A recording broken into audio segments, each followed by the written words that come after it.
Hello friends, this is Kanchan. Welcome to my YouTube channel learn with Kanchan में। तो friends, पिछले video में हम लोग प्राग इतिहास काल के बारे में पढ़ चुके हैं, जिसमें से हम लोग उसका सब टॉपिक पुरा पाषाण काल, मध्य पाषाण काल, नव पाषाण काल तथा ताम्र पाषाण काल के बारे में पढ़ चुके थे। आज का हमारा टॉपिक है आद्य ऐतिहासिक काल, जिसमें हम लोग सिंधु सभ्यता के बारे में पढ़ेंगे। सिंधु सभ्यता के बारे में पढ़ने से पहले हम आद्य ऐतिहासिक काल के बारे में पढ़ लेते हैं। तो इस काल में मानव द्वारा लिखी गई लिपि को पढ़ा नहीं जा सकता था। आद्य ऐतिहासिक काल में लिखित स्रोत मिले हैं, लेकिन इसको पढ़ा नहीं गया है। हमें लिखित साक्ष्य मिले हैं, लेकिन इसे पढ़ा नहीं गया है। इस काल की जानकारी हमें पुरातात्विक साक्ष्य से ही मिलते हैं, और इस काल की जानकारी हमें पुरातात्विक साक्ष्य से ही मिलते हैं। इसमें सिंधु सभ्यता को रखते हैं, और इस काल में हम लोग आद्य ऐतिहासिक काल में सिंधु सभ्यता को रखते हैं। नेक्स्ट देखेंगे सिंधु सभ्यता, इंडस वैली सिविलाइजेशन। यह सभ्यता सिंधु नदी के तट पर मिली है। सिंधु सभ्यता जो है वो सिंधु नदी के तट पर मिली है, इसलिए इसे सिंधु सभ्यता भी कहते हैं। इसकी जानकारी के लिए सबसे पहले हड़प्पा में हुई थी। इसकी जो जानकारी है सबसे पहले हड़प्पा में हमें मिली थी, इसलिए इसे हड़प्पा सभ्यता भी कहा जाता है। सिंधु सभ्यता की जानकारी चार्ल्स मैसन ने 1826 ईस्वी में दिया था। सिंधु सभ्यता की जो जानकारी थी वो चार्ल्स मैसन ने 1826 ईस्वी में दिया था।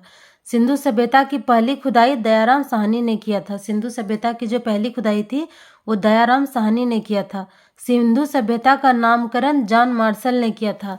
सिंधु सभ्यता का जानकारी हमें चार्ल्स मैसन ने दिया है। सिंधु सभ्यता की पहली खुदाई दयाराम साहनी ने किया है, और सिंधु सभ्यता का नामकरण जॉन मार्शल ने किया है। सिंधु सभ्यता का आकार त्रिभुजाकार है। सिंधु सभ्यता की जो आकृति है, आकार है, वो त्रिभुजाकार है। सिंधु सभ्यता का जो आकार है वो त्रिभुजाकार है। विश्व की पहली शहरी सभ्यता सिंधु सभ्यता थी। हमारी विश्व की जो पहली शहरी सभ्यता थी वो सिंधु सभ्यता थी। सिंधु सभ्यता 13 लाख वर्ग किलोमीटर में फैली थी। सिंधु सभ्यता जो थी वो 13 लाख वर्ग किलोमीटर में फैली थी। इस सभ्यता का विकास 2500 ईसा पूर्व से 1750 तक माना जाता है। और सिंधु सभ्यता का जो विकास है वो 1750 ईसा पूर्व से 2500 ईसा पूर्व से 1750 ईसा पूर्व तक माना गया है। और सिंधु सभ्यता के प्रमुख स्थल के बारे में पढ़ेंगे। सबसे पहला स्थल है हड़प्पा। हड़प्पा 1921 में इनका खुदाई दयाराम साहनी ने की थी। तो हड़प्पा सभ्यता की पहली खुदाई दयाराम साहनी ने की थी। यह रावी नदी के तट पर पाकिस्तान के माउंटगोमरी जिला में स्थित है। और ये जो हड़प्पा सभ्यता है वो रावी नदी के तट पर पाकिस्तान के माउंटगोमरी जिला में स्थित। तो आइए जानते हैं कि हड़प्पा से मिलने वाली निम्नलिखित वस्तुएं, जो हड़प्पा की खुदाई हुई थी उस टाइम जो हमें वस्तुएं मिली है उनके बारे में जान लेते हैं। तो कुम्हार की चाक, अन्नागार, श्रमिक आवास, हाथी का कपाल, स्वास्तिक चिन्ह और लकड़ी की ओखली, ये सारी चीज़ें जो है वो हड़प्पा की खुदाई में मिली थी। और ये इम्पोर्टेंट है। चांदी का सर्वप्रथम प्रयोग हड़प्पा सभ्यता के लोगों ने ही किया था। जो चांदी का पहला उपयोग था सबसे पहले हड़प्पा सभ्यता के लोगों ने ही किया था। दूसरा हम लोग पढ़ेंगे मोहनजोदड़ो की खुदाई 1921 में राखलदास बनर्जी ने किया था। मोहनजोदड़ो की जो खुदाई थी 1921 में राखलदास बनर्जी के द्वारा किया गया था। यह पाकिस्तान के लरकान जिले में स्थित है। ये भी कहाँ है? पाकिस्तान में है। यह सिंधु नदी के तट पर है। और यह भी हड़प्पा भी सिंधु नदी के तट पर था, और ये भी सिंधु नदी के तट पर है। मोहनजोदड़ो सिंधु सभ्यता का सबसे बड़ा शहर था। मोहनजोदड़ो जो था वो सिंधु सभ्यता का सबसे बड़ा शहर था। यहाँ पर मृतकों का एक बहुत बड़ा टीला मिला है। और मोहनजोदड़ो में मृतकों का एक बहुत बड़ा टीला मिला है, इसलिए मोहनजोदड़ो को मृतकों का टीला भी कहा जाता है। मोहनजोदड़ो से मिलने वाली निम्नलिखित वस्तुएं, तो मोहनजोदड़ो से अन्नागार, स्वास्तिक चिन्ह, कांसे की नर्तकी, सभागार, पशुपति शिव, सूती वस्त्र, घर में कुआं, विशाल स्नानागार, पुरोहित आवास और तांबे का ढेर मिला है।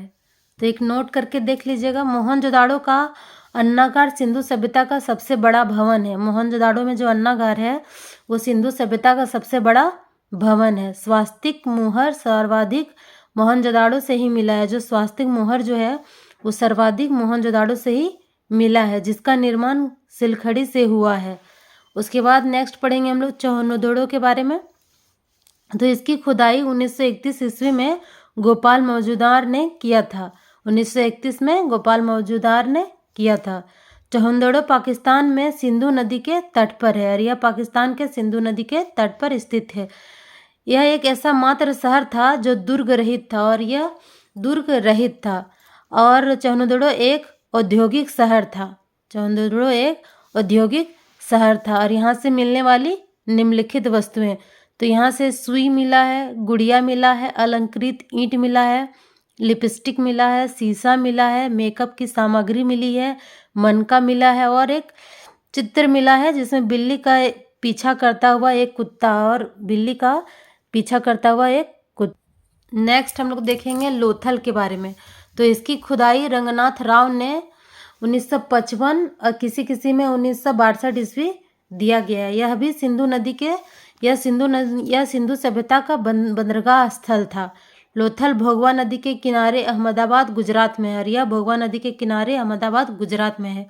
यहाँ पर घर के दरवाजे सड़कों की ओर खुले थे और लोथल में जो घर के दरवाजे थे वो सड़कों की ओर खुले हुए थे और यहाँ से युगल सावधान मिला है जो सती प्रथा का प्रतीक है। नेक्स्ट हम लोग देखेंगे कालीबंगा के बारे में पढ़ेंगे। तो इसकी खुदाई बीबी लाल और बी के थापर ने किया था। कालीबंगा की खुदाई बीबी लाल और बी के थापर ने किया था। कालीबंगा हनुमानगढ़ जिला राजस्थान जो कि भारत में है। घग्गर नदी, घग्गर को सरस्वती नदी भी कहा जाता है, वहाँ पे स्थित है। कालीबंगा का अर्थ होता है काली मिट्टी की चूड़ी। कालीबंगा का जो अर्थ है वो है काली मिट्टी की चूड़ी। यहाँ से मिलने वाली वस्तुएं हैं, यहाँ से अलंकृत ईंट, जोता हुआ खेत, हल एवं हवन कुंड मिले हैं। चलिए नेक्स्ट देखते हैं रोपड़। इसकी खुदाई यज्ञदत्त ने 1953 ईस्वी में किया था। इसकी जो खुदाई थी वो यज्ञदत्त ने की थी। यह पंजाब के सतलज नदी के किनारे स्थित है और रोपड़ जो है सतलज नदी के किनारे जो कि पंजाब में है वहीं पे स्थित है। यहाँ मानव के साथ साथ उसके पालतू जानवरों का भी सब मिला है और रोपड़ में जो है वो मानव के साथ साथ उसके पालतू जानवरों का भी सब मिला है। नेक्स्ट हम लोग देखेंगे धोलावीरा। इसकी खुदाई रविंद्र सिंह वशिष्ठ ने की थी। धोलावीरा की खुदाई रविंद्र सिंह वशिष्ठ ने की थी। यह गुजरात में स्थित है। धोलावीरा गुजरात में स्थित है। यह सिंधु सभ्यता का सबसे बड़ा स्थल था। धोलावीरा जो था वो सिंधु सभ्यता का सबसे बड़ा स्थल था। नेक्स्ट देखेंगे बनवाली। इसकी खुदाई रविंद्र सिंह ने की थी। यह हरियाणा में स्थित है और यहाँ की जो सड़कें थे वो टेढ़ी मेढ़ी पाई गई थी। आज का क्लास हम लोग यहीं समाप्त करते हैं। नेक्स्ट वीडियो में हम लोग सिंधु सभ्यता की विशेषता, उसका सिंधु सभ्यता का समाज कितने वर्गों में विभाजित था और सिंधु सभ्यता के पतन के कारणों के बारे में पढ़ेंगे। आई होप ये वीडियो आपको अच्छी लगी होगी। अगर अच्छी लगी है तो प्लीज़ मेरे वीडियो को लाइक करें, मेरे चैनल को सब्सक्राइब करें। Thank you.